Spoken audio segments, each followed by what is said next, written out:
Hello குட்டீஸ், எல்லாருக்கும் praise the Lord. நீங்கள் எல்லாம் எப்படி இருக்கீங்க? நல்லா இருக்கீங்களா? இன்னைக்கு ஒரு ஸ்டோரி பார்க்க போகிறோம். சரியா? ஒரு போதகர் இருந்தாரா. அவர் இயேசுவை பற்றி அறிவிக்கிற ஒரு போதகர். அவர் தன்னோட ஊர்ல இருந்து ஒரு அடர்ந்த காடு வழியா நடந்து போய் பக்கத்துல உள்ள ஒரு கிராமத்துல தன்னோட ஊழியத்தை செய்து கொண்டு வந்தாராம். அப்படி ஒரு நாள் அந்த அடர்ந்த காடு வழியா நடந்து போயிட்டு இருந்தாராம். அவரு தன்னோட ஊர்ல இருந்து அந்த கிராமத்துக்கு போக 4 கிலோமீட்டரு நடந்தே பயணம் பண்ணுவாராம். இந்த காட்டு பகுதியில நடந்து போயிட்டு இருக்கும்போது திடீர்னு பயங்கர பலத்த காற்று வீசிச்சான். அப்புறம் மேகெல்லாம் இருண்டு மழை வர மாதிரி இருந்துதான்.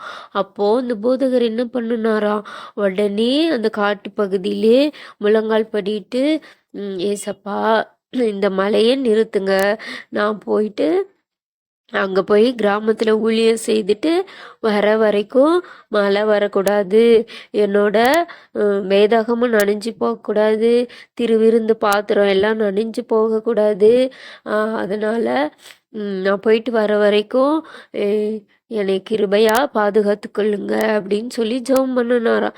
ஜெபம் பண்ணிட்டு எழுந்து பார்க்குறாரா, பயங்கர காற்று மழை பயங்கரமாக பெய்தான். ஒரு வழியா மலையிலே நனைஞ்சிட்டு அந்த பக்கத்தில் உள்ள கிராமத்துக்கும் போயிட்டாராம். போயிட்டு ஊழியத்தையும் செஞ்சிட்டாராம். செஞ்சுட்டு பிரசங்கம் பண்ணி முடிச்சுட்டு கீழே வராராம். ஒரே மனசு சோர்வாயிடுச்சான். ஏசப்பா என்னுடைய ஜபத்தை கேட்கலையே அப்படின்னு சொல்லிட்டு வீட்டில் உட்காந்துட்டாராம். வீட்டில் உட்கார்ந்த உடனே ரொம்ப இனிமே ஊழியத்தை செய்ய வேணாம், இப்படி இயேசு என்னுடைய ஜபத்தை கேட்கலையே அப்படின்னு சொல்லிட்டு ரொம்ப ஃபீல் பண்ணினாராம். இப்படியே அந்த போதகர் புலம்பிட்டு இருக்கும் பொழுது திடீர்னு ஒரு 3 ஆட்கள் போதகரோட கையில் ஒரு பெரிய பணக்கட்டை கொடுத்தாங்களாம். அது பார்த்த உடனே இது என்னதுன்னு போதகர் கேட்டாராம். அந்த 3 ஆட்களும் சொன்னாங்களாம், நீங்கள் ஒரு கிராமத்தில் ஊழியம் செய்கிறீங்கல்ல, அங்குள்ள மந்திரவாதிகள், சூனியக்காரர்கள், ஆவிகளோட பேசுகிறவங்க எல்லாம் சேர்ந்து உங்களை கொல்லும்படி இந்த பணத்தை கொடுத்தாங்க. அப்படி நீங்கள் அங்கே ஊழியம் ப்ரேயர் பண்ணும்பொழுது அவங்களோட வல்லமையெல்லாம் செயலற்று போகுதான், அதனால் உங்களை கொல்லணும்னு சொல்லி கொடுத்தாங்கன்னு சொன்னாங்களா. அந்த நடுக்காட்டில் நாங்கள் உங்களை கொல்லும்படி நாங்கள் அந்த நடுக்காட்டில் காத்திருந்தோம். பார்த்திங்கன்னா பலத்த காற்று மழை வந்தது, அதனால் எங்களால் சரியாக குறிப்பார்த்து உங்களை கொல்ல முடியல.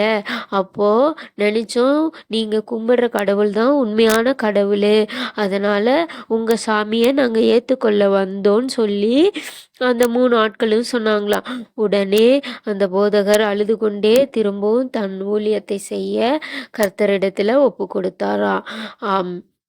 ஆமாம் பிள்ளைகளா, பார்த்தீங்களா, கர்த்தர் எது செஞ்சாலும் நம்முடைய நன்மைகளுக்காக தான் செய்வார். நம்ம ஆபத்து காலத்தில் கர்த்தரை நோக்கி தான் கூப்பிடணும். நமக்கு ஒரு கஷ்டம் வரும்போது ஏசப்பா நோக்கி கூப்பிடலாமா?